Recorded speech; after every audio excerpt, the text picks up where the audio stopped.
Final score, Aberystwyth Town 0, Wrexham 5. Another fantastic performance by this exciting Wrexham team. And yeah, we remain equal top of the table and we continue to impress. Now, I've got to say, first things first, the major thing that you have to say about this match, the conditions. Whoa, these were not good conditions to play football in. It was pouring down, it was incredibly windy, it was cold as well, but you don't really notice that much because of the driving rain and the wind. There were awful conditions to play football in, and of course Aberystwyth ground is not built up much, so you're really quite exposed to the elements and the wind whipping in off the sea. Oh my word, bearing that in mind, really Wrexham were superb. I mean, the wind was swirling around quite a lot, but the sort of prevailing direction was at our backs. So you could argue in the first half that we had that as an advantage. And although we were massively, massively on top, and it was 2-0 at the break, yeah, there was that little question of, is this one of those games where the wind's dictating the flow of the match, and actually the second half we'll end up penned in our own box, just as Aberystwyth were in the first half? Well, the answer was no. The game was a bit different in the second half, and Aberystwyth did have a bit more of it. But we continued in both halves to be dominant and just show such quality. Sometimes, of course, when you play in conditions like that, your quality can be counteracted by the fact that such freak conditions. Not this time. This time Wrexham really imposed ourselves on it. Didn't matter what the conditions were, we really showed our quality. Interesting change in the Wrexham team. Rosie Hughes given her first start under Jenny Sugarman, and it was certainly a move that paid off, because in the second minute she'd scored. This was the game which meant she's not only the top scorer in the club's history, she got that by a country mile, she also has made more appearances than any other player in Wrexham Football Club's history. And yeah, what a way to mark it. Just the second minute, and it was a nice build-up. Ava Suckley switching the ball nicely to the left-hand side, Hannah Snape putting the ball into the box. Hughes pops it wide. It looks like Barker running down the left channel is going to run it out for a goal kick, but brilliantly she keeps it alive. The Aberystwyth defence switch off, no question, and Barker puts it in the box, and Hughes is there close range to finish, and Wrexham have got the lead. And it was really, I think, an indication that as well as our quality throughout the game, there was a sharpness and alertness about us, which was always going to mean we were going to take advantage of situations like that. It was deeply, deeply impressive. It also was an indication that Barker was going to be an absolute nightmare for the Aberystwyth defence. She was terrific from start to finish. So Wrexham kept the pressure on and kept pushing on. Hannah Snape was really advanced on the left and kept finding loads of space, bucket loads of space, as Aberystwyth failed to really get across and cover. They were sending Morley Hughes up on their right to be their attacking threat, and she would have a big moment early on to really make sure that had paid off. But it meant Snape was dictating the game from the left-hand side. So 9th minute, again, Snape receiving it, pinging another good ball in. Her passing and crossing was good. Mahmood took it really nicely and switched the ball out for Suckley, who worked it back in the box. Mahmood laying it off. Clark 25 yards out, I think, with the wind behind her, thinking, yeah, I'm trying this. Drills in a shot, which Sophie Steele is able to hold on to. Steele has a really good game and goal for Aberystwyth and keeps the score down, to be frank. A couple of minutes later, though, comes the big moment for Aberystwyth, who really had to take advantage of this sort of moment if they were to get anything out of this game. Lovely diagonal by Chambers, and Lily Morley Hughes does really well. She just beats Erin Lovett to it. Lovett manages to hold her up but can't stop her, ultimately going one-on-one down the right channel. She sets herself, she drills it for the top right corner.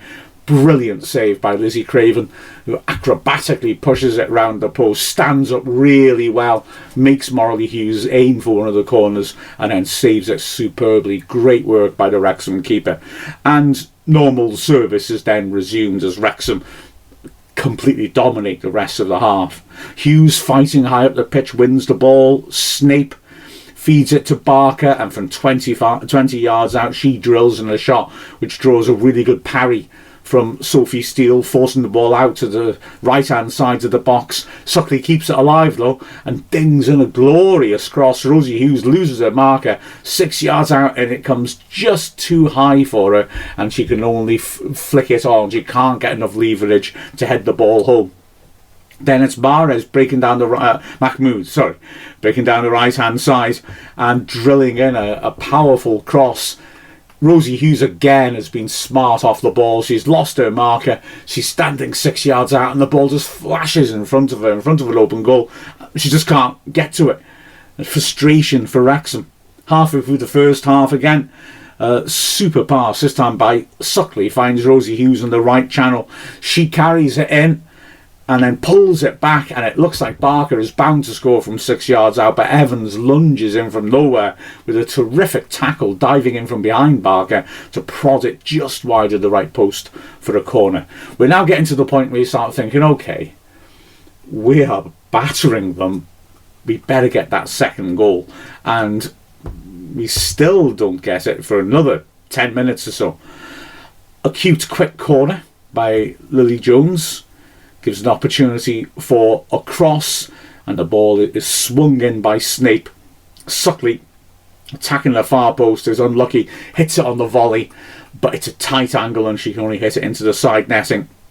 And then Jones, again, doing well, finding Mahmood, who turns and shoots from 20 yards, something she really does regularly and well, puts it just over the bar. But, you know, said Lily Jones in those last two moves, getting involved higher up the pitch, and it's a sign of what's coming, because she gets that second goal at last in the 36th minute. It's straight from the goal kick from that shot by Mahmood. Wrexham are just penning Aberystwyth in there. Rosie Hughes wins the ball back from the goal kick, finds Mahmood, who does well to prod the ball square. Barker with a lovely through ball. Lily Jones has run from deep beyond the strikers, and one-on-one with Steele, she drills it with power into the bottom right corner, and Wrexham have that 2-goal lead. Now Aberystwyth have to hold on and make sure it doesn't get any worse as they continue to be pummeled by the wind and by Wrexham. A free kick's half cleared. Hughes tees up Baker, who from 15 yards out drills a shot just over the bar. Hughes asks for a penalty after she's done so well laying the ball off in a crowded area with good weight on it for Barker. I haven't looked back at it. No, I don't think it is. She does collide with Scourfield, but I don't think the defender's done anything to deliberately impede her. I think it's just a collision. There's a brief moment of hope for Aberystwyth to get up the other end, and Cerys Bufton, who scored a hat-trick last week at Britain Ferry but found it very hard to get into the game in an attacking capacity this time, hits a tempting ball across the face of goal, but nobody was able to attack the 6-yard box.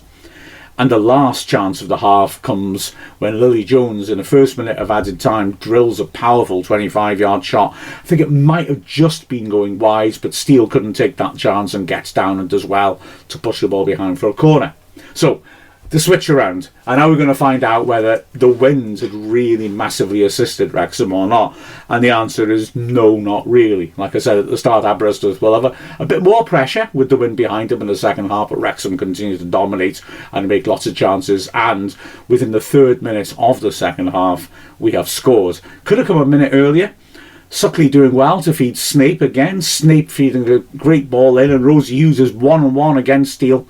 She takes it onto her left foot and looks for the bottom left corner. Steele does really well to save it with her foot, goes behind for a corner. But the corner leads to the goal.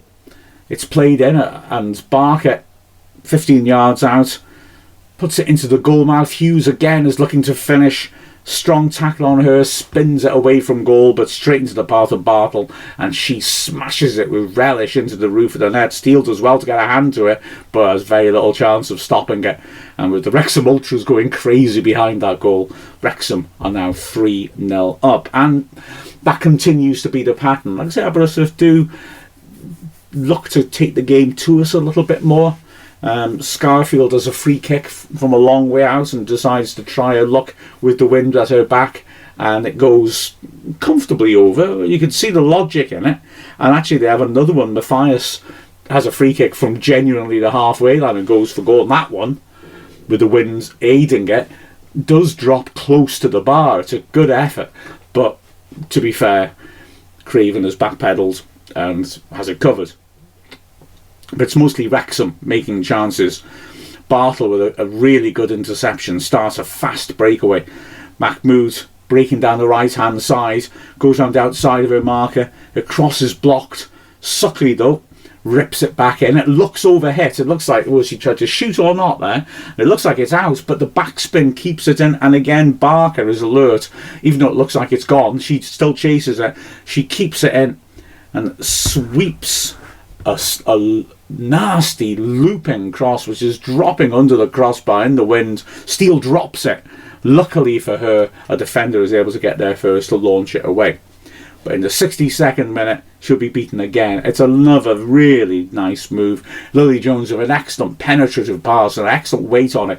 The number of times the ball was just rolling out for a throw-in, because even though it was staying on the ground, the wind was taking it and just it would hurry off for a throw when a pass looked perfect. This was a terrific ball by Jones into the path of Iddenden. Iddenden driving, I beg your pardon, that's the other goal, isn't it? Lily Jones feeding it on nicely to Suckley on the right hand side. She sweeps a great cross in. Hughes gets a bit of a slice on it as he stretches to try and shoots. Mahmood has a swing, can't reach it, but it drops to Barker, and Barker 8 yards out very coolly gets it onto the right foot and drills it across Steele and inside the far post. An excellent finish. Craven has to do one more thing to earn her clean sheet. A long throw-in, which Bufton gets onto the end of 6 yards out, and Craven does really well to save with her feet rushing off and narrowing the angle instantly. Wrexham start making changes with the game. Neve Adams comes on for Snape as on the left. Iddenden comes on for Rosie Hughes. Suckley whips in a cross. Barker does brilliantly at the far post. It's really coming in fast. She knows she's just got to redirect it. It's coming a little bit high, and she really controls her header superbly back across the keeper, and it just scrapes the far post. Wrexham had a couple more changes as well. Erin Lovett comes off, Phoebe Davis comes on, and also Faye Knox comes on for Mahmood. Knox looked good, as did Adams, and all the subs played their role, but the two new players looked promising again. And Wrexham get the goal. It makes it 5-0 with 5 minutes left. Again, well, this is the one I accidentally started describing earlier. Knox does really well at first, carrying the ball forwards, feeds Lily Jones, and Jones, with that lovely pass I've already described, sends Iddenden through the middle. It's great weight on it, and Iddenden takes full advantage, holds on to it, and then when Barker inevitably comes sprinting around the outside, she rolls him in perfectly, and Barker cuts onto her left foot and finishes coolly inside the left post to make it 5-0. Karen Allen comes on in the final minute of the 90 to replace Nat Clark. The ref doesn't add too much on because he's freezing by this point. And Wrexham have earned a superb 5-0 win. Cardiff inevitably beat Pontypridd United, so we needed to make sure after that fine draw against Cardiff that we were not going to then drop points and end up having a gap appearing between them and us anyway, and we made certain of that. A superb effort by the team in the conditions, because it was ever so difficult to play in those sorts of conditions, and they played some really good football, really quality constructive football. Huge credit as well to Aberystwyth, who never let their heads drop, and their best spell really was about around 10 minutes from the end when 4-0 down, but they still tried to push on and pen us in using the wind. Huge credit to the fans who came to Aberystwyth. A lot of them are from Wrexham. The Wrexham ultras behind the goal made lots of noise, but the main stand on the sides of the pitch looked to be mostly people wearing red scarves, so that was superb. And also, I've got to say, credit to the Badger and Coombs team who streamed the games for us, because my word, the weather buffeted them and they just kept going. They were so good. It was a brilliant afternoon, I've got to say. I enjoyed myself massively, and Wrexham keep marching on. With the final score of Aberystwyth Town 0, Wrexham 5, I'm Mark Griffiths from Wrexham AFC.